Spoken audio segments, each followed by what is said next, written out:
আল্লাহ রাব্বুল আলামিন বলেন, ইন্নাল্লাযীনা ইয়াকুলুনা আমওয়ালাল ইয়াতামা, আল্লাহ তাআলা বলেন নিশ্চয়ই যারা অন্যায়ভাবে ইয়তীমের সম্পদ ভক্ষণ করে, ইন্নামা ইয়াকুলুনা ফি বুতুনিহিম নার, সে তার পেটকে আগুন দ্বারা ভর্তি করে, আর আগুনের ঠিকানা হলো জাহান্নাম।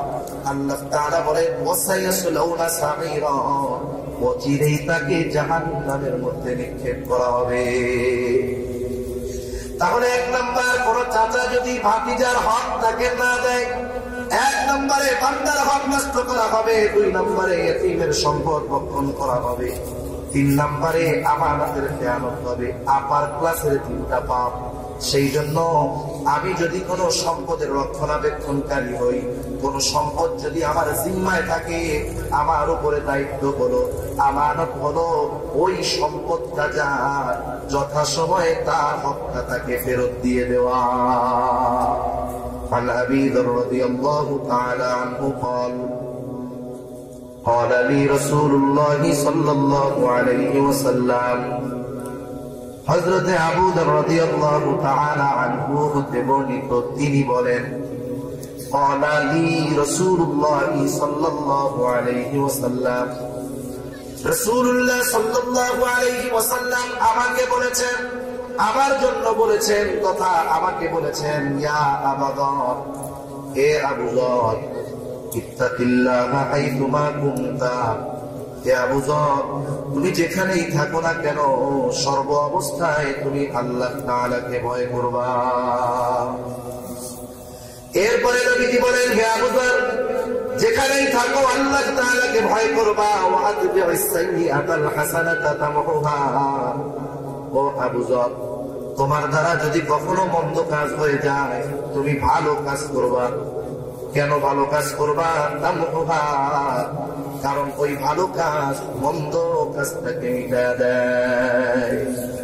আল্লাহ রাব্বুল আলামিন কুরআনুল কারীমের মধ্যে বলেন, ইন্নাল হাসানাতি ইউযহিবানাস সাইয়্যাত, আল্লাহ তাআলা বলেন নিশ্চয়ই কল্যাণ অকল্যাণকে মিটায় দেয়। এরপরে নবীজি বলেন, ও আবু যর, ওয়া খালিকিন নাসা বিখুলুকিন হাসানিন, আবু যর, তুমি মানুষের সাথে উত্তম আচরণ করবা, ভালো ব্যবহার করবা। এই যে গুরুত্বপূর্ণ নসিহত ওয়ালা তিনটা হাদিস, তিনটা নসিহত নবীজি এই হাদিসের মধ্যে করেছেন। যদি একটু গভীরের দিকে আমরা যাই তাহলে দেখতে পাবো এই হাদিসের মধ্যে যে তিনটা নসিহত করেছেন, একজন মানুষকে আল্লাহর নবী এই তিনটা নসিহতের মাধ্যমে সকল হকের ব্যাপারে সতর্ক করে দিয়েছে। যেমন এক নম্বরে হক আছে আল্লাহ তাআলা। যেই ব্যক্তি আল্লাহকে পরিপূর্ণ ভয় করে সে নিঃসন্দেহে আল্লাহ তাআলার হক আদায় করবে, ঠিক কিনা বলে? নিজের উপরেও নিজের কিছু হক আছে। আল্লাহ তাআলা বলছেন, হে ইমানদারেরা, কু আনফুসাকুম ওয়া আহলিকুম নারা, তুমি তোমাকে নিজেকে এবং অধীনস্থদেরকে জাহান্নামের আগুন থেকে বাঁচাও। তাইলে নিজেকে গুনাহ থেকে বাঁচানো এটা আমার হক, জাহান্নাম থেকে বাঁচানোর চেষ্টা করা এটা আমার হক। গুনাহ থেকে বাঁচার মাধ্যমে নিজের জাহান্নাম থেকে বাঁচানো যায়, কারণ গুনাহ থেকে যে বাঁচতে পারে সে হলো বড় আবেদ। আমরা আবেদ কাকে বলি? আমরা আবেদ বলি যে ফরজ ইবাদতের সাথে সাথে এক্সট্রা তথা নফল অতিরিক্ত ইবাদত বেশি করে। তাহাজ্জুদ, তারাবির, ইশরাক অনেক আকারে পড়ে, বেশি বেশি করে পড়ে। মাগরিব থেকে ইশা পর্যন্ত শুধু নফল নামাজই পড়ে। ফজরের নামাজের পরে মসজিদে বসে থাকে, সূর্য উদয়ের পর থেকে নিয়ে লম্বা সময় নামাজ পড়ে। আমরা যাদেরকে অতিরিক্ত বেশি ইবাদত করতে দেখি তাদেরকে মনে করি আবেদ। কিন্তু এক হাদিসের মধ্যে রাসূলুল্লাহ সাল্লাল্লাহু আলাইহি ওয়াসাল্লাম হযরত আবু হুরায়রা রাদিয়াল্লাহু তাআলা আনহুকে বলেন, ও আবু হুরায়রা, ইত্তাকিল মাহারিমা তাকুন আবাদান নাস। নবীজি বলেন, তুমি নিষিদ্ধ বিষয় থেকে বাঁচো, গুনাহ থেকে বাঁচো, হারাম থেকে বাঁচো, তুমি মানুষের মধ্যে সবচেয়ে বড় আবেদ হয়ে যাবা। সুবহানাল্লাহ। তাহলে দেখেন আল্লাহ নবী বললেন, গুনাহ থেকে যে বাঁচবে সে হলো বড় আবেদ। একজন আওয়ামী নেশা তাহাজ্জুদ সব পড়ে কিন্তু তার বাড়িতে পর্দা নাই, এটাকে আবেদ বলা যায় না। কিন্তু একজন হারাম কাজ করে না, হারাম থেকে বেঁচে থাকে, অন্যর হক নষ্ট করে না, এক কথায় নিষিদ্ধ বিষয় থেকে বেঁচে থাকে, কিন্তু অনেক নফল ইবাদত করে না, সেই ব্যক্তি বড় আবেদ। যাই হোক, আলোচনা অন্য দিকে চলে যায়। রাসূলুল্লাহ সাল্লাল্লাহু আলাইহি ওয়াসাল্লাম হযরত আবু যর রাদিয়াল্লাহু তাআলা আনহুকে যে তিনটা নসিহত করেছেন, একটা হলো আল্লাহ তাআলার হক বলা, যে আল্লাহ তাআলাকে সর্বোচ্চ ভয় করবা যেখানেই থাকো না কেন, কারণ যে ব্যক্তি আল্লাহ তাআলাকে সর্ব অবস্থায় ভয় করে নিঃসন্দেহে তার চরিত্র দিনের আলোতে যেমন রাতের আধারেও তেমন হয়ে যায়। সে রাতেও মানুষ যখন দেখে না তখন আল্লাহকে যেমন ভয় করে, দিনের বেলা মানুষ যখন তাকে দেখতে পায় অনুরূপ ভয় সে আল্লাহ তাআলাকে করে। 2 নম্বর, নবীজি নিজের হকের ব্যাপারে বলতেন, তোমার দ্বারা গুনার কাজ হইলে, ভালো মন্দ কাজ হইলে সাথে সাথে ভালো কাজ করবা, গুনাহ হইছে সাথে সাথে তাওবা করবা, ভালো কাজ করবা, তাহলে কি হবে? তুমি গুনাহ করছো, তাওবা তোমার জন্য প্রথম ভালো কাজ, এর দ্বারা ওই গুনাহটাকে মিটাইয়া দিবে কে? 3 নম্বরে যেই নসিহতটা নবী করেছেন, ওয়াখালিকিন নাস বিখুলুকিন হাসানিন, মানুষের সাথে তুমি উত্তম আচরণ করবা, উত্তম ব্যবহার করবা। উত্তম ব্যবহার শুধু সামনে দেখা হইল, একটু হাসি দিয়া সালাম দিলাম, এটাই শুধু উত্তম ব্যবহারের মধ্যে সীমাবদ্ধ নয়। এক কথায় মানুষের যত হক আছে, যে তোমার কাছে যেমনটা প্রাপ্য তাকে তুমি তেমনটা দিবা। এর দ্বারা, কর্মের দ্বারা, মুখের দ্বারা, অবস্থানের দ্বারা তুমি মানুষের সাথে উত্তম ব্যবহার করবা। এই হাদিসটা এত গুরুত্বপূর্ণ, অথচ আমার আপনার নবী এই গুরুত্বপূর্ণ 3টা নসিহত হাজার হাজার মানুষের সামনে করেন নাই। বলেন তো কয়জনের সামনে করেছে? মাত্র একজনের সামনে। বুজুর্গানে দিন করেন, এই হাদিসটার শিক্ষা যদি মানুষ জীবনে আমলে পরিণত করে, ও আল্লাহর হক, নিজের ব্যাপারে হক এবং আত্মীয় স্বজন, পরিবার পরিজন, মানুষের হক পরিপূর্ণ আদায়কারী হয়ে যাবে। সুবহানাল্লাহ। যাই হোক, আমি আপনাদের খেদমতে যে হাদিস খানা পান করেছি, মুসনাদ আহমদের সহিহ বর্ণনা, রাসূলুল্লাহ সাল্লাল্লাহু আলাইহি ওয়াসাল্লাম বলেন, কোন মানুষ যদি 4টি গুণ অর্জন করতে পারে, কয়টি গুণ? একটু জবান খুলে বলেন না, কয়টা গুণ? শোনেন, মুরব্বীদেরকে বলতেছে, আদেশবাচক শব্দ, আমরের শব্দ যেগুলা আদেশবাচক, এগুলা মূলত অর্থ প্রদান করে অবস্থার আলোকে। আমি যদি আমার ছোট কাউরে বলি যে 1 গ্লাস পানি দাও, তাহলে এটা হবে আদেশ। আমি যদি আমার বড়রে বলি যে আমার 1 গ্লাস পানি দেন, এটা হবে অনুরোধ।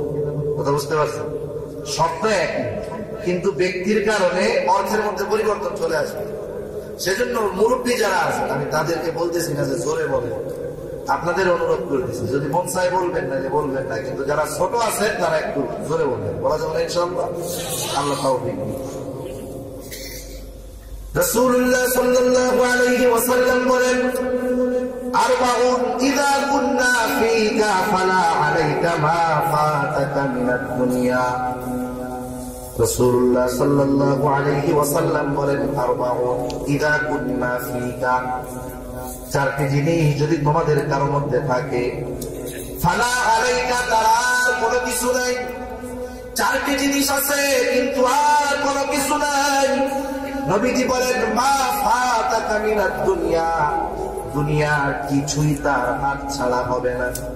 তার মানে দুনিয়ার আর কিছু যদি তার নাও থাকে, কিন্তু এই 4টা গুণ আছে, দুনিয়াতে তার আর কোনো অসুবিধা নাই। কয়টা গুণ? 4টা। 1 নম্বরে আমানত, তার নবীজি বলেন, হিফযু আমানাতিন, আমানতের হেফাজত। 2 নম্বর নবীজি বলেন, সিদকু হাদিসিন, সত্য কথা। ওয়া হুসনু খুলুকিন, উত্তম চরিত্র। 4 নম্বর ইফাতু ফি তুমাতিন, হালাল রিজিক। 1 নম্বর নবীজি বলেন, হিফযু আমানাতিন, আমানতের হেফাজত। আমানতের হেফাজত করা এটা মুমিনের ভূষণ, মুমিনের সৌন্দর্য। আর আমানতের খেয়ানত করা এটা ভেজাল মুক্ত মুনাফিকের আলামত। তেল আর পানি কখনো এক হয় না। মাঝে মধ্যে ওই খুলনা টুলনা ওইদিকে যখন বড় বড় জাহাজ ভরে তেল আসে, তেল কয়েকবার এরকম হয়েছে, তেলের ট্যাঙ্কার ফেটে গেছে, যখন ফাটছে, জাহাজ যখন লোড থাকে, জাহাজের তেল যে ট্যাঙ্কারের মধ্যে থাকে ওইটা পানির নিচের দিকে থাকে, ঠিক না? দেখেন ফেটে গেছে নিচে, হিসাবে নিচে চলে যাবে তেল, নিচে যায় না, উঠছে কোন জায়গায়? উপরে বেঁচে। মানুষজন এই খবর পেয়ে নৌকা নিয়ে নদীর থেকে তেল উঠাইয়া এটা পরে বিক্রি করছে। পানির সাথে তেল মিশে না। অনুরূপ ভাবে প্রকৃত মুমিনের সাথে মুনাফিকের আলামত মিলতে পারে না।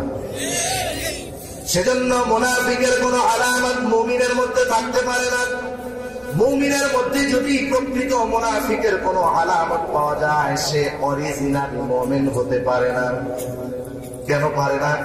এই আমানতদারিতা কতটা গুরুত্বপূর্ণ আমার আপনার নবী বলেন, লা ঈমানা লিমান লা আমানাতা লাহু। নবীজি বলেন, যার মধ্যে আমানতদারিতা নাই তার ঈমান নাই। কত গুরুত্বপূর্ণ একটা বিষয় আমানত, অথচ এটার ব্যাপারে আমরা বড় উদাসীন। রাসূলুল্লাহ সাল্লাল্লাহু আলাইহি ওয়াসাল্লাম জানিয়ে দিয়েছেন, আমানতের খেয়ানত এটা মুনাফিকের আলামত, মুমিনের আলামত নয়। কুরআনুল কারীমের মধ্যে বিভিন্ন জায়গায় প্রকৃত মুমিনের আলামত আল্লাহ রাব্বুল আলামিন জানিয়ে দিয়েছেন। যেমন পবিত্র কুরআনুল কারীমের সূরা আনফালের শুরুতে প্রকৃত মুমিনের গুণাবলী আল্লাহ রাব্বুল আলামিন বর্ণনা করেছেন। আল্লাহ তাআলা বলেন, ইন্নামাল মুমিনুনা আল্লাযীনা ইযা যুকিরাল্লাহু ওয়াজিলাত কুলুবুহুম ওয়া ইযা তুলিয়াত আলাইহিম আয়াতুহু যাদাতুহুম ঈমানা ওয়া আলা রাব্বিহিম ইয়াতাওয়াক্কালুন আল্লাযীনা ইউকিমুনাস সালাতা ওয়া মিম্মা রাযাকনাহুম ইউনফিকুন উলাইকা হুমুল মুমিনুনা হাক্কান। এই আয়াতে আল্লাহ তাআলা পাঁচটা গুণ বর্ণনা করার পরে বলেন, এই পাঁচ গুণ যার মধ্যে আছে সে হলো মুমিনুনা হাক্কান, প্রকৃত মুমিন, খাঁটি মুমিন, ভেজাল ছাড়া মুমিন। সুবহানাল্লাহ। আবার পবিত্র কুরআনুল কারীমের সূরাতুল মুমিনুন 18 পারার শুরু, আল্লাহ রাব্বুল আলামিন সফল মুমিন কারা কথা, কিয়ামতের দিন সফলতার মালা কোন মুমিনের গলায় আসবে, লম্বা গুণাবলী আল্লাহ তাআলা আলোচনা করে জানায় দিয়েছেন। অনুরূপ ভাবে রাসূল আকরাম সাল্লাল্লাহু আলাইহি ওয়াসাল্লাম স্পষ্ট ভাবে আমাদেরকে জানিয়ে দিয়েছেন প্রকৃত মুনাফিক কারা। প্রকৃত মুনাফিকের আলামত কি আমার আপনার নবী আমাদের জানায় দিয়েছেন। এক হাদিসের মধ্যে আছে 3টা আলামত, আর এক হাদিসে আর একটা বাড়ায়া আছে 4টা আলামত। রাসূলুল্লাহ সাল্লাল্লাহু আলাইহি ওয়াসাল্লাম বলেন, প্রকৃত মুনাফিকের আলামত হলো ইদা হাদাসা কাযাবা। মুনাফিক যখন কথা বলে, মিথ্যা কথা বলে। ইদা ওয়াদা আখলাফা, ওয়াদা করলে ওয়াদা খেলাফ করে। ইদা তুমিনা খানা, আমানতের খেয়ানত করে। আর এক হাদিসে আর একটা বাড়ায়া আছে, ইদা তাখাসামা ফাজারা। মুনাফিক যখন কারো সাথে ঝগড়ায় লিপ্ত হয়, তর্ক বিতর্কে লিপ্ত হয়, অশ্লীল ফাহিশা কথা বলে, গালিগালাজ করে। মুনাফিকের, প্রকৃত মুনাফিকের 4 আলামত পাওয়া যায়। মিথ্যা বলা, আমানতের খেয়ানত করা, ওয়াদা খেলাফ করা, বকাঝকা করা। এগুলো তো মাশাআল্লাহ অন্য জায়গায় যাই করুক, বীরের বাজারে 10 ঘরের লোকজন করে না, করে আমাদের এলাকায় করে। এমন কোন জায়গা পাওয়া যাবে না যে এই অভ্যাসগুলো আমাদের মধ্যে নাই, আল্লাহ হেফাজত। অথচ আমরা দাবি করি আমাদের মতো ইমানদার আর কেউ নাই, অথচ মুনাফিকের যে আলামত গুলা পরিপূর্ণভাবে আমাদের মধ্যে পাওয়া যায়, ঠিক কিনা বলেন? আফসোসের ব্যাপার, নবীজি 1 নম্বরে বললেন আমানতের হেফাজত করো। আমার আপনার নবী কেমন আমানতদার নবী ছিলেন? আমি আপনি যেই নবীর উম্মত, নবী কেমন আমানতদার ছিলেন? নবুয়তি পাওয়ার আগে আমার আপনার নবীকে কাফেররাই উপাধি দিয়েছে সত্যবাদী আমানতদার, কাফেররা উপাধি দিয়েছে। এরপরে যখন নবীজি নবুয়তির পরে তাদেরকে যখন আল্লাহর দিকে ডাকা শুরু করলেন, শিরক থেকে ফিরতে বললেন, তাওহীদের দিকে আসতে বললেন, নিজের রিসালাতের কথা জানাইলেন, তখন এই মানুষগুলা যতই উপাধি দিত দুশমন হয়ে গেছে। দুশমন, রাসূলুল্লাহ সাল্লাল্লাহু আলাইহি ওয়াসাল্লামের বিরোধিতা যদিও কাফেররা করত, কিন্তু কোন কাফের আবু জেহেল, উতবা, সাইবা, উবাই ইবনে খালদ তাদের কাছে কিন্তু আমানত রাখতো না। দিনভর বিরোধিতা করত আমার আপনার নবী, কিন্তু সম্পদের নিরাপত্তার জন্য ওই লোকটাই আমানত রাখতো আবার আমার আপনার নবীর কাছে। ওরা খুব ভালো মতো জানতো যে আমরা যতই বিরোধিতা করি না কেন, যতই দুশ্মনী করি না কেন, লোকটার চরিত্র এরকম যে যতই বিরোধিতা করি না কেন সে আমাদের সম্পদ গ্রাস করবে না, নষ্ট করবে না। নিজের ঘরে সম্পদ যত নিরাপত্তা মনে করবো, তার চাইতে আমার আপনার নবীর কাছে তাদের সম্পদ সম্মান বেশি নিরাপদ মনে করবে। অথচ আমরা তো শত্রুকে কেমনে কুপকার করতে পারি, সুযোগ করে, ঠিক না? তারা দুশ্মনকে বিশ্বাস করবো, নবীকে তো তারা দুশ্মনই মনে করবে। তারা তাদের দুশ্মন হিসাবে নবীকে অভিহিত করবো, অথচ তাকে বিশ্বাস করবো। আর এখন ভাই ভাইরে বিশ্বাস করে না, বাপ ছেলেরে করে না, ছেলে বাপকে করে না, স্বামী স্ত্রীকে করে না, স্ত্রী স্বামীকে করে না। রাসূলুল্লাহ সাল্লাল্লাহু আলাইহি ওয়াসাল্লাম যখন মক্কা থেকে মদিনায় হিজরত করবেন, নবীজি মক্কা থেকে মদিনায় হিজরত করেছেন নিজের ইচ্ছায় নয়, পরিস্থিতির শিকার হয়ে আল্লাহ তাআলার আদেশে। কোন দিন হিজরতের আদেশ আসবে আমার আপনার নবীর জানা নাই। নবীজি কিন্তু প্রস্তুত আছেন, আমাকে আল্লাহ তাআলার আদেশ আসলেই মক্কা ছেড়ে মদিনায় যেতে হবে। রাসূলুল্লাহ সাল্লাল্লাহু আলাইহি ওয়াসাল্লাম ঘরের মধ্যে অবস্থান করতেছেন। কাফেররা চূড়ান্ত ষড়যন্ত্র করে ফেললো যে মুহাম্মদকে আর দুনিয়াতে রাখা যাবে না, চতুর্দিক দিয়ে ঘিরে ফেলছে। অবস্থা এমন, আল্লাহর নবীর বাড়ির চতুর্দিক দিয়ে ঘেরা, বের হওয়ার কোনো উপায় নাই। ওই অবস্থায় আল্লাহ রাব্বুল আলামিনের আদেশ আসলো, ও আমার হাবিব, আপনাকে এখন মক্কা ছেড়ে মদিনার উদ্দেশ্যে হিজরত করতে হবে। যারাই ঘিরে রাখুক আর যাই রাখুক, আল্লাহু খায়রুন হাফিযা, সর্বোত্তম নিরাপত্তা দানকারী কে? কি বলেন? আল্লাহ। নবীজি হিজরতের উদ্দেশ্যে রওনা হলো, হঠাৎ করে আদেশ আসছে। এখন তো আর ওই সময় তো আর আগে জানানোর উপায় ছিল না। আর যদি আগে জানাই দিল যে আমি কিন্তু ওই দিন হিজরত করে যাবো, তাহলে বিপদ ছিল কি ছিল না? আদেশ আসতে বাস্তবায়ন হয়। এখনকার জামানায় যেমন আল্লাহ জানে আগামীতে কি হবে। আগামীতে বলবে যে হাই ভাইরা, সেলফি একটা ভাইরা বলবে ভাইরা, পোস্ট দিয়ে বলবে আমি একটু বাথরুমে যাইতেছি, একটু ওয়েট করো, আবার এসে আমি আপডেট জানাবো। বাথরুম থেকে বার হয়ে এসে বলবে হ্যাঁ এখন আমার খুব ভালো লাগছে।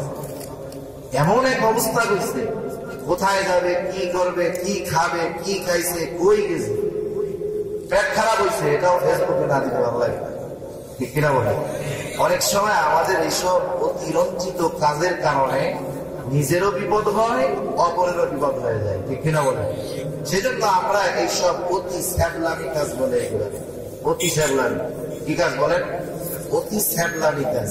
আমাদের ভাষায় বললাম, এ ধরনের কাজ আমরা করব, যেটা আমার প্রয়োজন যতটুকু ব্যবহার করার চেষ্টা করব। এর বেশি যখন যাব, দুনিয়াবি ডিভাইস যেগুলো আছে, ইলেকট্রনিক্স ডিভাইস, আমার প্রয়োজনের অতিরিক্ত যখন আমি যাব, আস্তে আস্তে এটা আমাকে অন্যায়ের দিকে নিয়ে যাবে, গোনার দিকে নিয়ে যাবে। সেজন্য এসব বিষয়ে সতর্ক থাকবো ইনশাআল্লাহ। আল্লাহ তৌফিক দান করুন। রাসূলুল্লাহ সাল্লাল্লাহু আলাইহি ওয়াসাল্লাম বের হয়ে যাবেন। হযরত আলী রাদিয়াল্লাহু তাআলা আনহু রাসূলুল্লাহ সাল্লাল্লাহু আলাইহি ওয়াসাল্লামের ঘরে, নবীজি মদিনার উদ্দেশ্যে রওনা হবেন। হযরত আলী রাদিয়াল্লাহু তাআলা আনহু কে ওনার বিছানায় রেখে গেলেন। কারণ কি? আল্লাহর নবী আলী রাদিয়াল্লাহু তাআলা আনহু কে রেখে যাওয়ার কারণ হলো, নবীজি যখন হিজরতের উদ্দেশ্যে রওনা দিবেন, তখনও নবীজির কাছে কাফেরদের কিছু সম্পদ আমানত ছিল। আল্লাহর নবী বুঝায় দিয়ে গেলেন। আলী রাদিয়াল্লাহু তাআলা আনহু কে বললেন, আলী, যথাযথভাবে এই সম্পদগুলা তাদের হকদারের কাছে পৌঁছায়া দিয়া এরপরে তুমি মক্কা থেকে মদিনায় আসবা। কারণ আল্লাহ রাব্বুল আলামিন পবিত্র কোরআনুল কারীমের সূরাতুন নিসা 58 নম্বর আয়াত আল্লাহ তাআলা বলেন, তোমরা আমানতের প্রকৃত হকদার যারা, তাদের কাছে তোমরা তোমাদের আমানত ফিরাইয়া দাও। যারা আমানতের হকদার সেটা প্রকৃত হকদারের কাছে পৌঁছায় যায়। ইন্নাল্লাহা ইয়া'মুরুকুম আন তু'আদ্দুল আমানাতি ইলা আহলিহা, আমানত তার প্রকৃত হকদারের কাছে তোমরা পৌঁছায় যাও। ওই বিপদের সময় যখন ঘরের চতুর্দিক দিয়ে শত্রুরা নবীজিকে হত্যার অপচেষ্টার জন্য প্রস্তুত, অপর দিক দিয়ে আমার আপনার নবী হিজরত করে মদিনায় চলে যাবেন, এমন সিচুয়েশন, এমন অবস্থা যদি আমাদের কারো হইতো, আমরা চিন্তা করলাম আমি একা এলাকা সর্বজ্ঞান সম্পদ সব নিয়েই যাবো, ঠিক কিনা বলেন? অথচ দেখেন এই কঠিন মুহূর্তে নবীজি সাল্লাল্লাহু আলাইহি ওয়াসাল্লাম তার আমানতের ব্যাপারে কতটা সচেষ্ট আমার আপনার। সেজন্য আমাদের প্রত্যেককে আমানতদার হতে হবে। নবীজি সেই কথাই বললেন, এক নাম্বার একটু আমানতের হেফাজত। এখন আসেন আমানত বলতে কি বুঝি, কাকে আমরা আমানতদার মনে করি? আমরা আমানতদার বলতে বুঝি আমার কাছে কেউ সম্পদ রাখলো, যথাসময়ে আমি তার সম্পদটা ফিরিয়ে দিলাম, আমি নিজেকে বড় আমানতদার মনে করি, আর মানুষও মনে করে আমি বড় আমানতদার। আমরা মনে করি আমানতের বিষয়টা শুধু সম্পদের সাথে সম্পৃক্ত বিষয়, সম্পদের সাথে শুধুমাত্র সম্পৃক্ত বিষয় আমানতের, তা না। আমানত ব্যাপক জিনিস। এক নাম্বার, সম্পদের মধ্যে আমানত। সম্পদের মধ্যে আমানত কি? একজন আমার কাছে সম্পদ রাখছে, এই সম্পদটা যথাসময়ে তাকে দিয়ে দেওয়াটা, এটা সম্পদের মধ্যে আমানত দায়িত্ব করা হবে, আমানত ফিরায় দেওয়া হবে। শুধু এতটুকু। মনে করে একজনের বড় ভাই মারা গেছে, বড় ভাইয়ের বাচ্চা আছে, নাবালক ছোট ইয়াতীম, বড় ভাই মারা গেছে, এখন অভিভাবক তো সেই ছোট ভাই তথা ইয়াতীম বাচ্চার চাচা, কিন্তু ইয়াতীম বাচ্চা তার সম্পদ গুলা রক্ষণাবেক্ষণ করতে পারবে না, যদিও তার কাছে সম্পদ আছে। এই অবস্থায় অটোমেটিকলি ওই যে চাচা জীবিত আছে, ইয়াতীম বাচ্চার সম্পদ এবং তাদের রক্ষণাবেক্ষণের দায়িত্ব চলে গেল চাচার উপরে। এখন যদি ওই চাচা যথা সময়ে তার ভাতিজাদের সম্পদ গুলা তাদেরকে ফিরায় না দেয়, তাহলে নিঃসন্দেহে এই চাচা আমানতের খেয়ানতকারী হয়ে যাবে। কেউ যদি এমনটা করে, এরকম করে অনেক জায়গায়, ভাই মারা গেছে, ভাইয়ের ছোট ছোট দুইটা বাচ্চা আছে, এই সময় স্বাভাবিক চাচাই তো অভিভাবক, ঠিক না? সে দেখে যে ভাইয়ের সাথে তো আমার জমি একেবারে পীরের বাজারের সাথে লাগানো, যদি এই জমিটা আমি কোনো মতে পুরোটা দখল দিতে পারি, ভাতিজাদেরকে বুঝটুস দিয়ে দিলাম, ভেতরে এক জায়গা থেকে কম দামি জমি বেশি করে দিয়ে দিলাম, আর রাস্তার পাশের জমিটা যদি আমি দখল দিতে পারি, নিজের মালিকানা আনতে পারি, তাহলে আমার বেশি লাভ। সে কি করলো? ইয়াতীমের হক নষ্ট করবো, তাই না? দেখেন, কেউ যদি ইয়াতীমের হক তার কাছে যথাযথভাবে ফিরিয়ে না দেয়, চাচার কাছে তো এখন এই সম্পদটা আমার হক, কয়টা অপরাধ হবে দেখেন। এক নম্বরে এই চাচা বান্দার হক নষ্ট করবে, কারণ বান্দার হক, ইয়াতীম বাচ্চার সম্পদ গুলা অন্যায় ভাবে দখল দিল, বান্দার হক নষ্ট করবে। কিয়ামতের দিন আল্লাহ তাআলা তার হক গুলো মাফ করে দেবে। আল্লাহ তাআলা রহমত দয়া দিয়ে বান্দা যদি তার হক নষ্ট করে মাফ করে দিবে, কিন্তু তুই যদি বান্দার হক নষ্ট করে আল্লাহ তাআলা ক্ষমা করবে না। এক নম্বরে দেখেন এই চাচা কি করলো? বান্দার হক নষ্ট করলো। দুই নম্বর, ইয়াতীমের সম্পদ অন্যায় ভাবে ভোগ করলো। ইয়াতীমের সম্পদ এটা সম্পদ নয়, এটা হলো আগুন। আল্লাহ তাআলা বলেন, ইন্নাল্লাযীনা ইয়াকুলুনা আমওয়ালাল ইয়াতামা যুলমান ইন্নামা ইয়াকুলুনা ফী বুতুনিহিম নারা। আল্লাহ রাব্বুল আলামিন বলেন, ইন্নাল্লাযীনা ইয়াকুলুনা আমওয়ালাল ইয়াতামা, আল্লাহ তাআলা বলেন নিশ্চয়ই যারা অন্যায় ভাবে ইয়াতীমের সম্পদ ভক্ষণ করে, ইন্নামা ইয়াকুলুনা ফী বুতুনিহিম নারা, সে তার পেটকে আগুন দ্বারা ভর্তি করে, আর আগুনের ঠিকানা হলো জাহান্নাম। আল্লাহ তাআলা বলেন, ওয়াসায়াসলাউনা সাঈরা, অচিরেই তাকে জাহান্নামের মধ্যে নিক্ষেপ করা হবে। তাহলে এক নম্বর, কোন চাচা যদি ভাতিজার হক তাকে না দেয়, এক নম্বরে বান্দার হক নষ্ট করা হবে, দুই নম্বরে ইয়াতীমের সম্পদ ভক্ষণ করা হবে, 3 নম্বরে আমানতের খেয়ানত হবে, আপার ক্লাসের 3টা পাপ।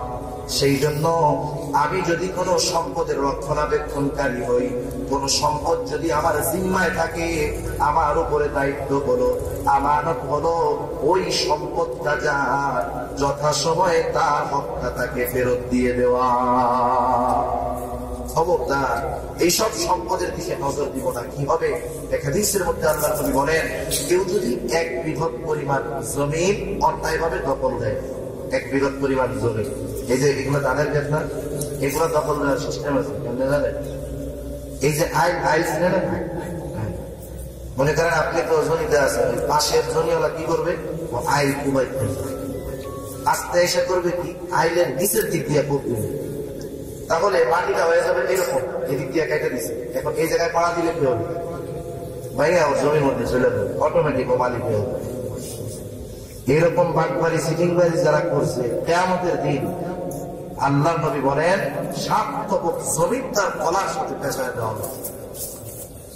সেজন্য সাবধান, এই ধরনের সম্পদের দিকে আমরা নজর দিব না। আবার আর এক পদ্ধতি আছে আমাদের দেশে, বাবা মারা গেছে, বাবা মারা যাওয়ার পর বাবার সম্পদের মধ্যে ভাইয়েরও হক আছে, বোনেরও হক আছে না নাই? আল্লাহ রাব্বুল আলামিন এই হকটা নির্ধারণ করে দিয়েছেন। আল্লাহ তাআলা বলেন, ইউসিকুমুল্লাহু ফি আওলাদিকুম লিয-যাকারি মিসলু হাজ্জিল উনসায়াইন। এটা আল্লাহ কর্তৃক নির্ধারিত, দুনিয়ার কোন আইনের ক্ষমতা নাই যে এই আইনকে পরিবর্তন করে নতুন কোন আইন বাস্তবায়ন করে, এমন ক্ষমতা কারো নাই। ঠিক কিনা বলেন? যারা আল্লাহ তাআলার এই বন্টনকে পছন্দ না করে নিজেরা নতুন করে বন্টন করতে চায়, যারা চায়, যারা করে, যারা সমর্থন দেয়, সবগুলা বেঈমান, কোন সন্দেহ নাই, সবগুলা বেঈমান। আল্লাহ তাআলা যেটা ওসিয়ত করেছেন সেটা ফরজ হয়ে গেছে, এখানে আর আপিল করার সুযোগ নেই। যেমন দেখেন, এই যে কয়েকদিন আগে প্রদীপ লিয়াকতের ফাঁসি হয়েছে না, ফাঁসির রায় হয়েছে, হয় নাই, বুড়ির বাকি আধার, ওর ফাঁসির শুনানি সিরিয়াল আছে, ওর আগেও তো অনেকগুলো ফাঁসির আসামি আছে, তাদেরটা হবে, এরপরে এটা হবে। ওর ফাঁসির ঘোষণা আসতে মিনিমাম ওই অতীতের হিসাবের আলোকে 2027-28 সাল। এর আগে এর জন্য কত অপশন আছে। ওকে জজ কোর্ট থেকে ওর ফাঁসির রায় দিচ্ছে, ও এখন আপিল করবে হাইকোর্ট। হাইকোর্ট যদি জজ কোর্টের রায় বহাল রাখে, আপিল করবে রাষ্ট্রপতি বরাবর। রাষ্ট্রপতি যদি ক্ষমা করে দেয়, জজ কোর্ট হাইকোর্টের মানে সুপ্রিম কোর্টের রায়ের কোনো ভ্যালু নাই। ওইটা বা রাষ্ট্রপতি ক্ষমা করে দেওয়ার কারণে ওরা বেকসুর খালাস পেয়ে যাবে। দেখেন, জজ কোর্ট থেকে জজ যেটাকে নির্ধারণ করে দিলেন, ওখানে কলম ঢোকাইতে পারবে সুপ্রিম কোর্ট। সুপ্রিম কোর্ট যে জায়গা ফিক্সড করে দিল এটা হবে, ওইখানে কলম দিয়ে সংশোধন করতে পারবে রাষ্ট্রপতি। কিন্তু আল্লাহ তাআলা যেটাকে ফিক্সড করে দিয়েছে, সেখানে কলম ঢোকার অধিকার দুনিয়ার কেউ না। সেজন্য সাবধান, এই ধরনের কথা অনেক সময় মুসলমানরাও বুঝে, নারী পুরুষ সমান অধিকারী, জমি জমা সমান করে ভাগ করে দেয়। আল্লাহ তাআলা সমান করেন না, আল্লাহ তাআলা ইনসাফ ভিত্তিক বন্টন করেন। ইনসাফ এক জিনিস, ন্যায় বিচার এক জিনিস, আর সমান আর এক জিনিস।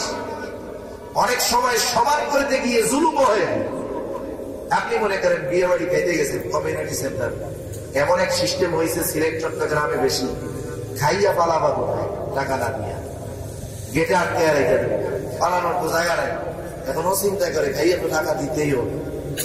বাপ বেটা গেছে, বাপ এক বয়স ছেলে 4 বছরের বাচ্চা, ও না খাইতে পারলে ওরে নিয়ে যেতে হবে। 1000-এর কম এই জামানায় যাওয়া যায় না, ইজ্জতের ব্যাপার। এইবার নিজেও যা নেয়, কোলারেও তাই না। 4 বছরের বাচ্চা এক মুরগি ঠ্যাংই তো খাইতে পারবে না, নিজেও 250 গ্রাম হাফ কেজি গোস্ত নিচ্ছে, ওরেও দিচ্ছে, বাপ বেটা সমান সমান নিতেছে। বলেন তো, ওই বাচ্চার প্লেটে বাপের সমপরিমাণ দেওয়া, ওর উপরে ইনসাফ করা হলো না জুলুম করা হলো? সেজন্য বেশি দিয়েও অনেক সময় জুলুম হয়। যা কইদিকে আমি যাবো। তো যাই হোক, এই যে বোনদের সম্পদ, মা বাবা মারা যাওয়ার পরে অনেক ভাই, তখন দায়িত্ব হলো বড় ভাই যিনি থাকবেন এই সম্পদ যথাযথভাবে বন্টন করে দেবেন। কিন্তু ভাই কি করে? ভাই মনে মনে চিন্তা করে, বোনরা যদি সম্পদ না নিতে আসে, তাহলে কতই না ভালো হয়। চলতেছে এইভাবে। এখন তো বোনের সম্পদ ভোগ করতেছে ভাই। এবার যখন বোন ভাগনা ভাগ্নি মামার বাড়িতে বেড়াতে আসে, আসার পরে মামা মামি বলে কয়দিন থাকবা, এবার কিন্তু 1 মাস বেড়াইতে হবে। যাই হোক, কিছুদিন পর এইবার বোন একদিন এসে বলে ভাই, আল্লাহ তাআলা তো বাবা মার সম্পদের মধ্যে আমাদেরও একটা হক দিয়েছে, আমাদেরটা দিয়ে দাও। এই কথা বলার সাথে সাথে ভাইয়ের চেহারা এবার একবারে বাংলার পাস হয়ে যায়, বেচার মধ্যে হয়ে যায়। এবার বোন যখন তার হকটা নিয়ে গেল, হক নিয়ে যাওয়ার পর যখন বোন আর ভাগনা ভাগ্নি বেড়াতে আসে, আগে মামা মামি বলতো 1 মাসের কম থাকলে হবে না। এইবার আসার সাথে সাথে বলে জবাব হবে।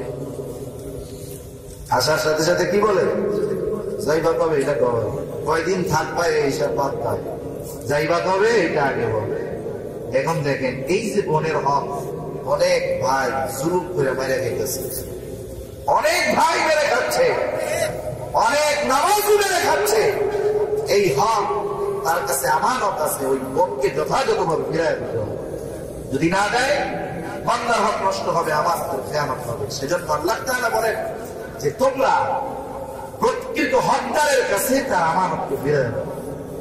সেজন্য লম্বা আলোচনা হয়ে যাবে। সম্পদের মধ্যে আছে আমানত। সম্পদের হকদার যে, তার কাছে যথাযথভাবে যখন ফিরায় দেওয়া হবে, সম্পদের আমানতের আমানত আদায় করা হবে। এরপরে কথার মধ্যেও আছে আমানত।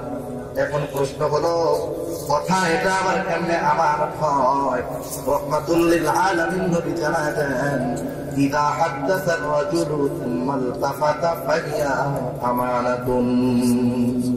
নবীজি বলেন, ইযা হাদাসা আর-রাজুল, যখন কোনো মানুষ কথা বলে, সুম্মা ইলতাফাতা, কথা বলে, অথবা এদিকে দিকে তাকায়। আল্লাহর নবী বলেন, কথা বললো, এদিকে ওইদিকে তাকাইলো, এই অবস্থা যে ব্যক্তি করলো আর এই কথাগুলা যার কাছে বললো, অটোমেটিক এই কথাগুলা তার কাছে আমানত হয়ে গেল। সুবহানাল্লাহ। আমার আপনার কাছে অনেক সময় মানুষ কথা বলে না, আসার সময় এসে কথা বলে, ডানে বামে তাকায়, পেছনে তাকায়, যে কেউ দেখে কিনা, কেউ আসে কিনা, কেউ শোনে কিনা, ঠিক না? তার মানে বোঝা গেল কথাটা গোপন কথা।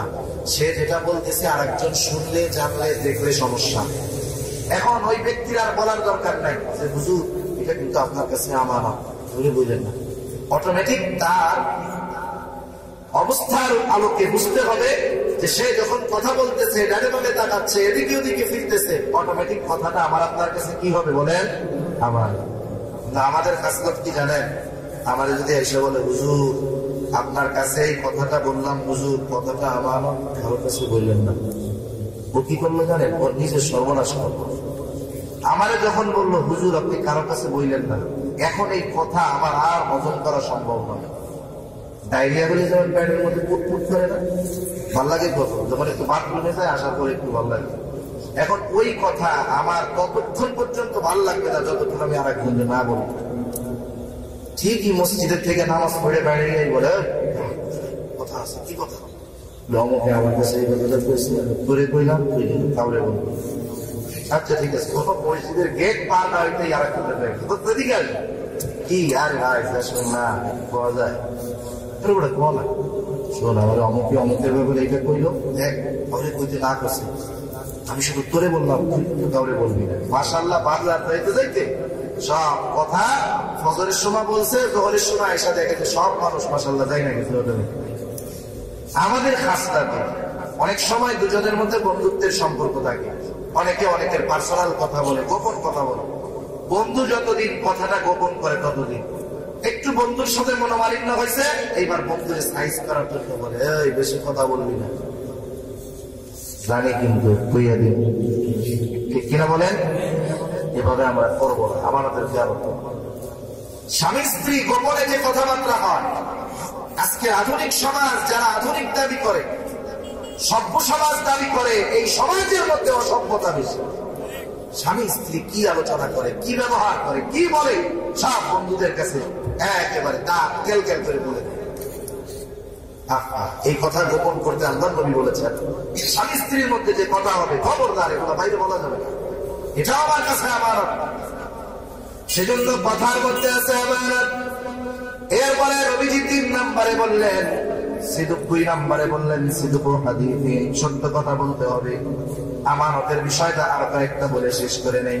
তাহলে 1 নম্বরে আমানত হলো সম্পদের মধ্যে, 2 নম্বরে আমানত হলো কথার মধ্যে, 3 নম্বর আমানত হলো দায়িত্বের মধ্যে। প্রত্যেকটা দায়িত্ব আমানত, যাকে দায়িত্ব দেওয়া হবে তার কাছে আমানত, যে দায়িত্ব নিল সেটাও হবে আমানত। যে কোনো দায়িত্ব, এই ইমাম সাহেব ইমামতির দায়িত্ব নিয়েছেন, এটা তার আমানত। মাদ্রাসায় শিক্ষকতা নিয়েছেন একজন, এই শিক্ষকতা আমানত। প্রত্যেক জায়গায় তার দায়িত্ব পরিপূর্ণ পালন না করে কেউ যদি পরিপূর্ণ ওজিফা গ্রহণ করে, নিঃসন্দেহে আমানতের খেয়ানতকারী হবে। আমাদের অতীতের মানুষেরা কেমন ছিলেন? শাইখুল হিন্দ রাহমাতুল্লাহি আলাইহি, শাইখুল হিন্দ মাহমুদুল হাসান দেওবন্দি রাহমাতুল্লাহি আলাইহি, উনি যখন বার্ধক্যে পৌঁছিয়ে গেছেন, বয়স হয়ে গেছে অনেক, মানুষের যখন বার্ধক্যটাকে গ্রাস করে নেয়, অনেক কিছু করতে মন চাইলেও বয়সের কারণে তারা করতে পারে না। মনে করেন একজন যুবক যৌবনে যখন শক্তি সামর্থ্য থাকে, লম্বা কেরাত দিয়ে নামাজ পড়তে পারে, শীতের রাত্রে উঠতে পারে, কিন্তু একজন অসুস্থ বার্ধক্যজনিত কারণে ঘরে পড়ে থাকা ব্যক্তি বা দুর্বল ব্যক্তি মন চাইলেও এগুলা করতে পারে না। কিন্তু ইসলাম কত সুন্দর, কেউ যদি যৌবনে কোনো ধারাবাহিক ইবাদত করে, সুস্থতার সময় কোনো ইবাদত ধারাবাহিক ভাবে করে, অসুস্থতা জনিত কারণে যদি সে না করতে পারে, অন্তরের মধ্যে আফসোস, আরে যখন সুস্থ ছিলাম আমি তাহাজ্জুদ পড়তাম, তাওয়াবিন পড়তাম, ইশরাক করতাম, নফল ইবাদত করতাম, হায় অসুস্থতার কারণে করতে পারতেছি না, দুর্বলতার কারণে করতে পারতেছি না।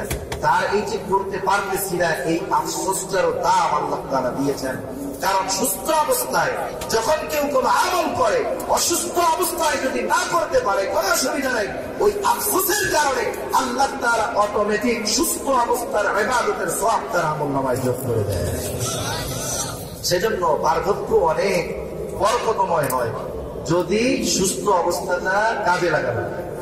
এজন্য এক হাদিসের মধ্যে আছে, তোমরা সুস্থতাকে গনিমত মনে করো অসুস্থতা আসার পূর্বে। শাইখুল হিন্দ রাহমাতুল্লাহি আলাইহি বার্ধক্যে পৌঁছায় গেছেন, পরিবারের লোকের সংখ্যা বেশি, খরচ বেড়ে গেছে। দারুল উলুম দেওবন্দ থেকে হযরতের ওজিফা হলো 10 টাকা। 10 টাকা যখন ওজিফা ছিল, তিনি সুস্থ ছিলেন, সবল ছিলেন। এখন তো বুড়া হয়ে গেছেন, কিন্তু খরচটা বেড়ে গেছে পরিবারে। সবাই খেয়াল করলো যে হযরতের পরিবারের খরচ বেড়ে গেছে ঠিক, কিন্তু হযরতের ওজিফা বাড়ানো হয় নাই।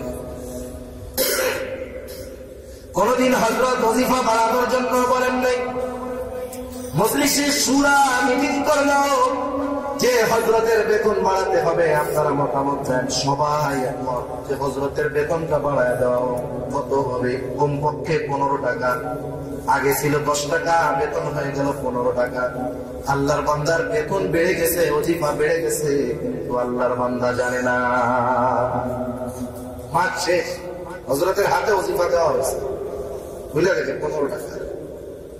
5 টাকা নিয়ে অফিসে চলে গেছে। কি ব্যাপার, আমার ওজিফা তো 10 টাকা, আপনারা 15 টাকা দিলেন। আমরা এটা কি করতাম, আমরা এটা যদি এমন হতো যার বেতন 20,000, 30,000 প্যাকেটে আসছে, কেমনে জায়েজ বানানো যায়, প্রয়োজনে নিজে মুফতি হইয়া এটা জায়েজ বানানো, ঠিক কিনা বলেন?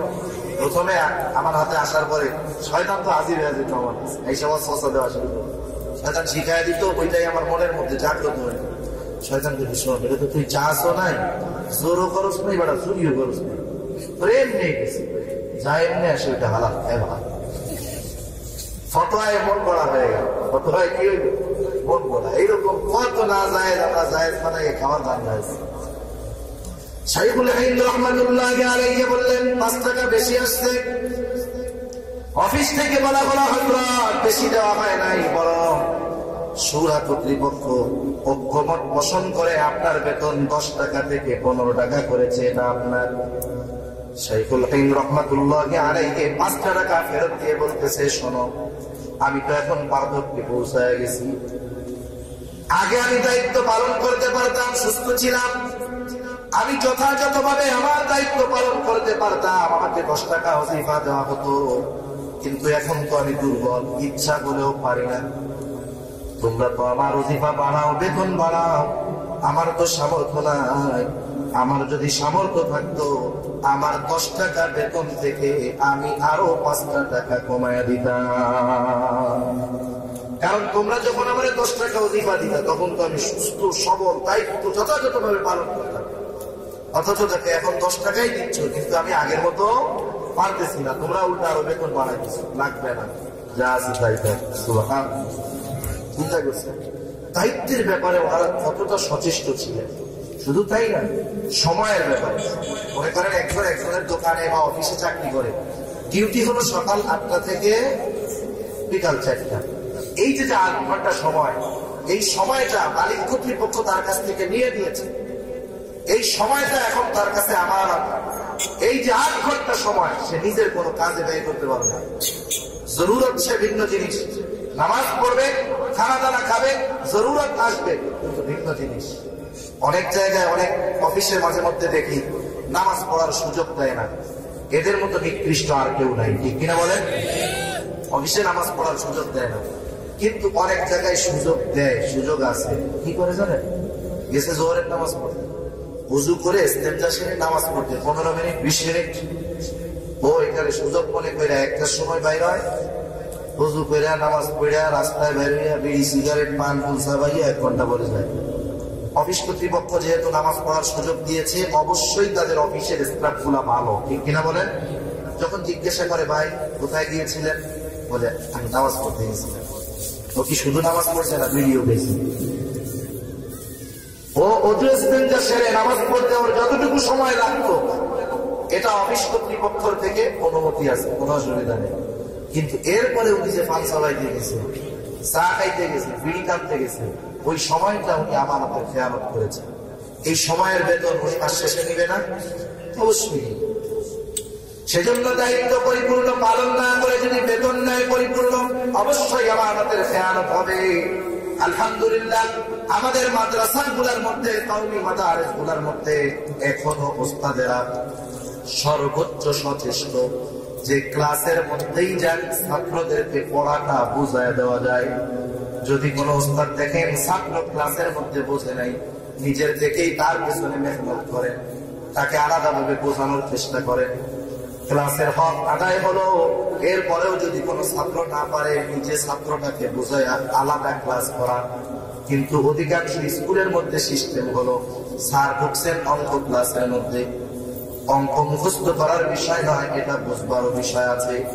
বুঝ শক্তি সবার এক নয়, কাউকে 2 বার বললে বুঝে, কাউকে ওই একই জিনিস বোঝানোর জন্য 20 বার বলা লাগে, ঠিক না? যখন স্যার অঙ্ক করছে, আরে তোমরা বুঝছো, সামনে থেকে 5-6 জন দাঁড়ায়, জি স্যার বুঝতে পারছি, কিন্তু বাকি 20 জন তো বুঝে নাই। পেছন থেকে একজনকে স্যার কি যে কইলেন, কি যে বুঝি নাই, মাশাআল্লাহ এটাও বুঝি নাই। এবার স্যার বলে, হ্যাঁ এভাবে যদি শুধু ক্লাসে থাকো বুঝে আসবে, আগামীকাল সকাল 10টা, এই যে সকাল ফজরের নামাজের পরে 7টা থেকে 8টা আমি কোচিং করাই, প্রাইভেট পড়াই, ওই জায়গায় এসে বুঝতে হবে। উনি যদি ক্লাসে সর্বোচ্চ চেষ্টার পরে ছাত্র না বুঝতো, এরপরে উনি ওনাকে প্রাইভেট পড়াইতো, মাস শেষে টাকা নিতে অসুবিধা নেই। কিন্তু উনি ক্লাসের হক আদায় না করে যখন তাকে প্রাইভেট পড়াইতে গেল, নিঃসন্দেহে সে আমানতের খেয়ানত করলো, ঠিক কিনা বল? একজন বুজুর্গ ছিলেন, উনি প্রতি মাসের শেষে সময় হিসাব করে মাদ্রাসা থেকে তিনি ওজিফা নিতেন। ওজিফা একদিন এক ক্লাসের মধ্যে একজন মানুষ ওনার সাথে খুব জরুরি একটা বিষয়ে কথা বলতে আসছে। উনি তার সাথে ক্লাস বন্ধ করে কথা বললেন। কথা বলার পর আবার ক্লাস করাইলেন, সময়টাকে লেখা রাখছে যে আজকের ক্লাস 40 মিনিটের, কিন্তু 10টা মিনিট সময় আমি আমার ব্যক্তিগত কাজে ব্যবহার করেছি। মাস শেষে যখন ওজিফা দেওয়া হলো, উনি হিসাব করলেন পুরা মাসে আমি কতদিন ক্লাস করালাম, কত মিনিটের ক্লাস হলো, আর প্রতি মিনিটের জন্য ওজিফা কয় টাকা হয়, কয় পয়সা হয়। হিসাব করার পর তিনি 10 মিনিটে যে পরিমাণ ওজিফা হয় অফিসে ফেরত দিয়ে দিলেন। বলা হলো, হযরত কি বেশি হয়ে গেছে নাকি ওইটা? বলে না, বেশি হয় নাই। অমুক দিন অমুক ক্লাসের মধ্যে 10টা মিনিট সময় আমি আমার কাজে ব্যয় করেছিলাম, ওইটা নেওয়া আমার জন্য বৈধ হবে না, এই জন্য এই 10 মিনিটের ওজিফার টাকা আমি মাদ্রাসায় ফেরত দিয়ে দিলাম। আমি যদি আর একটু সামনে যাই, আমার নিজেরই মনে হবে আমি বড় আমানতের খেয়ানতের, আর বেশি সামনে যাওয়া যাবে। ওয়াজ এসে নিজের গাড়ির উপরে আগে বসেছে। তাহলে দেখেন, দায়িত্ব আমানত, কথা আমানত, সম্পদের আমানত, রাষ্ট্রীয় দায়িত্ব আমানত, রাষ্ট্রীয় সম্পদ আমানত। মনে রাখতে হবে, দায়িত্ব যত বড়, আমানতের কিন্তু খেয়ানত তত বড় হয়। একজন মেম্বার যদি আমানতের খেয়ানত করে, তার খেয়ানতের পরিধি হলো ওয়ার্ড ব্যাপী। চেয়ারম্যান যদি আমানতের খেয়ানত করে, তার খেয়ানতের পরিধি হলো ইউনিয়ন ব্যাপী। এমপি সাহেব যদি আমানতের খেয়ানত করে, তাহলে তার খেয়ানতের পরিধি হলো এই আসন ব্যাপী। রাষ্ট্রপ্রধান যদি আমানতের খেয়ানত করে, তার খেয়ানতের পরিধি হলো গোটা রাষ্ট্রব্যাপী। রাষ্ট্রীয় সম্পদ, মেম্বার যদি একটা চুরি করে, মেম্বারের আয়ত্ত ওয়ার্ড একটা গম চুরি করছে, এই গম চুরির দ্বারা ওই গম যাদের হক, তাদের হক নষ্ট হবে, তাদের আমানতের খেয়ানত নষ্ট করা হবে। চেয়ারম্যান যদি একটা করে, তাহলে ইউনিয়নে যত মানুষের হক আছে, একটা গমের দ্বারা চুরি করার দ্বারা গোটা ইউনিয়নের ওই গম যাদের প্রাপ্য ছিল, গমের যারা হকদার ছিল, তাদের হক নষ্ট হবে, আমানতের খেয়ানত। এভাবে রাষ্ট্রীয় পর্যায়ে যারা আছে, রাষ্ট্রপ্রধান যে কোনো দেশের যদি রাষ্ট্রের একটা টাকা অপচয় করে, একটা টাকার আমানতের খেয়ানত করে, নিঃসন্দেহে গোটা রাষ্ট্রের সব মানুষের আমানতের খেয়ানত করা হবে। ঠিক কিনা বলে? সেজন্য দেখেন, আগের মানুষরা দায়িত্ব নিতে ভয় ভয়। আবু যর গিফারী রাদিয়াল্লাহু তাআলা ওনার ব্যাপারে এরকম একটা কথা আছে যে উনি একবার জানছেন যে ওনার রাষ্ট্রের কোনো দায়িত্ব দেওয়া হবে, এটা উড়া উড়া আসছে, উড়া উড়া যে দেওয়া হতে পারে। উনি যখন বুঝলেন যদি দায়িত্ব দেয় তাহলে তো মুসিবত, উনি রাতের বেলা এলাকা ছেড়ে পালায় চলে গেছে, যে রাষ্ট্রের দায়িত্ব নেওয়া যাবে না। আর অথচ এই জামানা এমন এক জামানা, মানুষ রাষ্ট্রের দায়িত্ব নেওয়ার জন্য প্রতিযোগিতা করে, একজন টাকা পয়সা ব্যয় করে নমিনেশন নেয়। কেন কি জানেন? কারণ হইল আগের আমলে যারা রাষ্ট্রের দায়িত্ব নিত, আমানতদার শাসক যারা ছিল, রাষ্ট্রের দায়িত্ব নেওয়ার পরে 3 বেলা পেট ভরে খাইতে পারত না। আবু বকর সিদ্দিক রাদিয়াল্লাহু তাআলা রাষ্ট্রের দায়িত্ব নেওয়ার পরে অবস্থা খারাপ, খানা দানা আগের মতো নাই, অভাবের মধ্যে পড়ে গেছে। হযরত ওমর রাদিয়াল্লাহু তাআলা রাষ্ট্রের দায়িত্ব নেওয়ার পরে দুনিয়াবি কাজ বাদ দেওয়া লাগছে, রাষ্ট্রীয় ভাতা ছাড়া আর কোনো কিছু নাই, তাদের পরিবার চালানো কষ্ট হয়ে যেত। কিন্তু এই জামানায় মাশাআল্লাহ কোনো মতে মেম্বার হইতে পারলে, 5 বছর মেম্বার থাকতে পারলে, বাকি পরের 15 বছর টেনশন নাই। ঠিক কিনা বলেন? আঙ্গুল ফুলে কলা গাছ হয়ে যায়। মনে রাখতে হবে, রাষ্ট্রের পক্ষ থেকে মেম্বারের, চেয়ারম্যানের, এমপি সাহেবের, রাষ্ট্রপ্রধানের প্রত্যেকের একটা ভাতা আছে না নাই?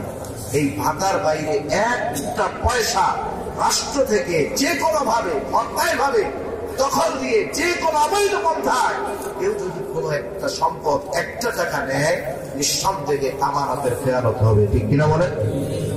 সেজন্য আমাদের এইসব ব্যাপারে সচেষ্ট থাকতে হবে। আর আলোচনা লম্বা নয়, 2 মিনিটের মধ্যে আলোচনা শেষ। এরপরে নবী বললেন, সিদকুল হাদিস, সত্য কথা বলবে।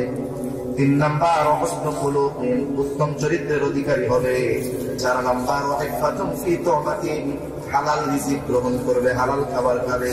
নবীজি বললেন, এই 4টা গুণ যার মধ্যে থাকবে, তার যদি আর কোনো কিছু নাও থাকে, দুনিয়ার কোনো কিছু তার হাত ছাড়া হবে না। কেন হবে না? আমি আপনাদের জিজ্ঞাসা করলে সহজেই বলতে পারবেন। আমার তো দিল বলে, এই 4টা গুণ যার মধ্যে থাকবে, নিঃসন্দেহে সে প্রকৃত একজন মুত্তাকি। না? আর যে মুত্তাকি, তার ব্যাপারে আল্লাহ তাআলা কি বলেন? ওয়া মান ইয়াত্তাকিল্লাহা ইয়াজআল লাহু মাখরাজা ওয়া ইয়ারযুকুহু মিন হাইথু লা ইয়াহতাসিব। আল্লাহ রাব্বুল আলামিন বলেন, মান ইয়াত্তাকিল্লাহ, যে আল্লাহ তাআলাকে ভয় করে, ইয়াজআল লাহু মাখরাজা, এই মুত্তাকি যদি কখন কোনো বিপদ আপদ মুসিবতে পতিত হয়ে যায়, ওই বিপদ থেকে উদ্ধার হওয়ার, বের হওয়ার রাস্তা তাকে আল্লাহ তাআলা দেখায় দেয়।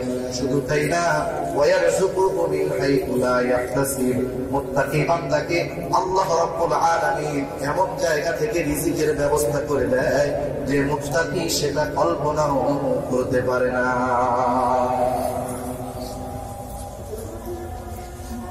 আচ্ছা,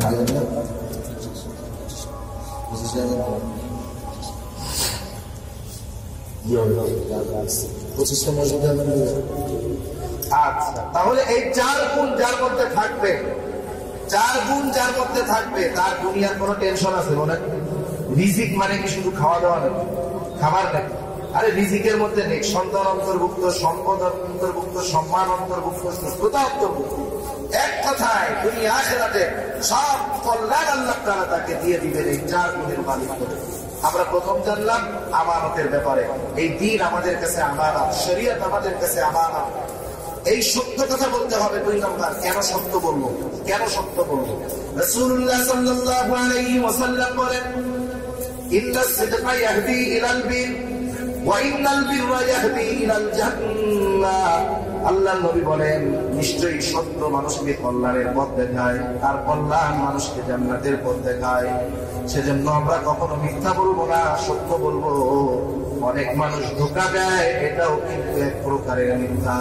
আল্লাহর নবী একদিন বাজারের মধ্যে গেছেন, যায় দেখে একজন লোক ফসলের স্তূপ দিয়ে রাখছে, উপরে শুকনা। নবীজি হাতটা ভেতরে ঢুকিয়ে দিলেন, ঢুকিয়ে দিয়ে দেখেন ভেতরে ভেজা। কারণ ফসল যদি ভেজা হয় পরিমাণে কম হবে, ওজনে বেশি হবে। আর যদি হালকা হয় বেশি হবে, ওজনেও কিন্তু বেশি হওয়ার জন্য বেশি পরিমাণ লাগবে। নবীজি বললেন, এমনটা কেন করলাম? নবীজি বলেন, মান ফাসানা ফালাইসা মিন্না, যে ধোঁকা দেয় সে আমার উম্মত হতে পারে না। সেজন্য ধোঁকাও এক ধরনের মিথ্যা। আবার দেখেন, অনেক সময় আমরা আমাদের বাচ্চাদের সাথে মিথ্যা বলি। এই ধরনের মিথ্যা আমরা বলবো না। অনেকে আছে, সন্তান অপরাধ করছে, গ্লাস ভেঙে ফেলছে, কাপ ভেঙে ফেলছে। আরে এই সন্তানটা বালের হওয়ার আগ পর্যন্ত এর তো আমল নামাই করে গোনা লেখা হয় না, ঠিক কিনা? একটা গ্লাস ভাঙছে, ওর সজিরা গোনা হবে? কিন্তু আমরা কি করি? এই কারণে ও যখন বুঝতে পারছে যে গ্লাসটা ভাঙছি, আমার তো আব্বা বিরিয়ানি দিতে পারে, আব্বু মায়ের দিতে পারে। কারণ সন্তানেরা মা বাবার চোখের ভাষা বুঝে, চেহারা দেখলে বুঝে যে মা আমার উপরে এখন রাগ নাকি মার মেজাজটা ঠান্ডা, চোখ দেখলে বুঝে। ও ভয়ে ফেলে গেছে সামনে। মা কি করে? বলে এদিকে কিছু বলবো না, এদিকে। বাচ্চা যখন আসছে, কেন আসছে? ওই যে মা বলছে কিচ্ছু বলবো না, এই কথাটা যখন ওর বিশ্বাস হয়েছে, তখন সন্তান মায়ের কাছে আসছে। এবার মার কাছে আসার পরে মা কি করে বলে? একদিন, 2 দিন, 3 দিন এরকম যখন সন্তানকে বলা হবে, এক সময় সন্তান বলবে না যাবো না, গেলে বিরিয়ানি। তার মানে কি হলো? আগে আপনার কথা সে বিশ্বাস করতো, এখন আপনাকে সে বিশ্বাস করে না, মিথ্যাবাদী মনে করে। রাসূলুল্লাহ সাল্লাল্লাহু আলাইহি ওয়াসাল্লামের কাছে একজন মহিলা আসলেন। মহিলার সাথে ছোট একটা বাচ্চা। বাচ্চাটা মহিলার হাত থেকে ছুটে সামনে চলে গেল। এইবার মহিলার হাতের মুঠটাকে পাকায়া, মুষ্টি পাকায়া বলতেছে, আপনি এদিকে এসে মজা দিব। এবার বাচ্চাটা যখন কাছে আসলো, হাতটা খুলে বাচ্চার হাতের মধ্যে তিনি একটা খেজুর দিয়ে দিলেন। রাহমাতুল লিল আলামিন নবী এই বিষয়টা খেয়াল করতেছিলেন। নবীজি এরপরে বললেন, শোনো, তুমি যদি এই বাচ্চার হাতে কিছু না দিতা, অবশ্যই তুমি মিথ্যাবাদী হিসাবে গণ্য হতা। সেজন্য আমরা সর্বদা সত্য কথা বলবো, মিথ্যা কথা বলবো না। যারা ব্যবসা করি, দোকানদারি করি, বিভিন্ন ব্যবসার সাথে জড়িত, মিথ্যা বলবো না, সত্য বলবো, আমানতদারিতা রক্ষা করবো। কারণ সত্যবাদী আমানতদার ব্যবসায়ীর ব্যাপারে রাসূলুল্লাহ সাল্লাল্লাহু আলাইহি ওয়াসাল্লাম জানায় দিয়েছেন, এরা সাধারণ কোনো মানুষ নয়, এরা শহীদ, নবী, শহীদ, সিদ্দিক, শুহাদাদের সাথে তারা অবস্থান করবে। নবীজি বলেন, আত-তাজিরু সুদুকুল আমিন মা নবিয়্যিন সিদ্দিকিন ওয়া শুহাদা ওয়াস সালিহিন। সেজন্য আমরা সর্বদা সত্য বলবো। কারণ একটা মিথ্যাকে প্রতিষ্ঠিত করতে হাজারো মিথ্যা দরকার, কিন্তু এক সময় মিথ্যা প্রাচীর ভেঙে যায়, সত্য উদ্ভাসিত হয়ে যায়, ঠিক কিনা? এরপরে 3 নম্বরে নবী বলছেন উত্তম আখলাকের কথা, উত্তম চরিত্রের কথা। কেন উত্তম চরিত্রের মালিক হবো? হযরত আবু হুরায়রা রাদিয়াল্লাহু তাআলা আনহু হতে বর্ণিত হাদিস, রাসূলুল্লাহ সাল্লাল্লাহু আলাইহি ওয়াসাল্লাম জানালেন, আল্লাহর নবীকে জিজ্ঞাসা করা হলো, ইয়া রাসূলুল্লাহ, মিজানের মধ্যে সবচাইতে ওজন হবে কোন আমল? আমল গণনা করা হবে না, কত বড় সেটাও দেখা হবে না, আমলের ওজন দেওয়া হবে। নবীজি নামাজের কথা বলেন নাই, হজের কথা বলেন নাই, যাকাতের কথা বলেন নাই। নবীজি বললেন, শোনো, মিজানের মধ্যে সবচাইতে ওজন হবে ওই আমল যার নাম হলো উত্তম চরিত্র। উত্তম আখলাক বলা আমাদের হতে হবে। আমরা যদি উত্তম চরিত্রওয়ালা হতে চাই, জীবনের প্রত্যেকটা ক্ষেত্রে একটা মানুষের পরিচয় কিন্তু একটা না। একজন মানুষ, সে বাবা হয়, শ্বশুর হয়, বন্ধু হয়, ব্যবসায়ী হয়, নেতা হয়, অনেক পরিচয় থাকে না? প্রত্যেকটা পরিচয়ের মধ্যে উত্তম হতে হবে। যেমন নেতা, সে নেতা হিসাবে আদর্শ নেতা হতে হবে, স্বামী হিসাবে আদর্শ স্বামী হিসাবে হতে হবে, ভাই হিসাবে আদর্শ ভাই হতে হবে, বাবা হিসাবে আদর্শ বাবা হতে হবে, দাদা নানা হিসাবে আদর্শ দাদা নানা হতে হবে, বিচারক হলে তাকে আদর্শ বিচারক হতে হবে। এইরকম কমপ্লিট একটা জীবন যদি চাই আদর্শওয়ালা, একমাত্র মুহাম্মদুর রাসূলুল্লাহ সাল্লাল্লাহু আলাইহি ওয়াসাল্লামেরই অনুসরণ করতে হবে। ঠিক কিনা বলেন? কেন? কারণ প্রত্যেকটা নবী উত্তম চরিত্রওয়ালা, কোন সন্দেহ নেই। আমার আপনার নবীর আগে যত নবী আসছেন, ঈসা আলাইহিস সালাম পর্যন্ত, হযরত আদম আলাইহিস সালাম হতে প্রত্যেকটা নবী উত্তম চরিত্রওয়ালা। কিন্তু আমার আপনার নবী কেমন? রাহমাতুল লিল আলামিন নবী বলেন, বুইসতু লিউতাম্মিমা মাকারিমাল আখলাক। নবীজি বলেন, আমাকে উত্তম চরিত্রে পরিপূর্ণতা প্রদান করার জন্য প্রেরণ করা হয়েছে। নবীজি শুধু উত্তম চরিত্রওয়ালা নয়, বরং উত্তম চরিত্রে পরিপূর্ণতা দান করেন। সুবহানাল্লাহ। আমার আপনার নবীর চারিত্রিক সনদ দুনিয়ার কেউ দেয় না। মনে করেন বড় আলেম, সরকারি প্রয়োজনে তার চারিত্রিক প্রশংসাপত্র দরকার, যাইতে হবে কার কাছে? কাউন্সিলরের কাছে, নাহলে চেয়ারম্যানের কাছে। আপনি যদি যান চেয়ারম্যানের কাছে, দেখা গেল উনি গমচুরি মামলায় জেলে আছে, ওনার কাছে যাইতে হয়েছে আপনার আমার চরিত্রের সনদপত্র আনার জন্য। আমার আপনার নবীর চরিত্রের সার্টিফিকেট আল্লাহ তাআলা দিয়েছেন। আল্লাহ তাআলা বলেন, ওয়া ইন্নাকা লাআলা খুলুকিন আযীম। হাবিব, আপনাকে আমি মহান চরিত্রে অধিষ্ঠ করেছি। আমার আপনার নবীর চরিত্রকে আল্লাহ তাআলা সর্বোচ্চ অবস্থানে অধিষ্ঠ করেছেন, মহান চরিত্রে অধিষ্ঠ করেছেন। এজন্য আল্লাহ তাআলা আমাদেরকেও বলে দিলেন, লাকাদ কানা লাকুম ফি রাসূলিল্লাহি উসওয়াতুন হাসানাহ।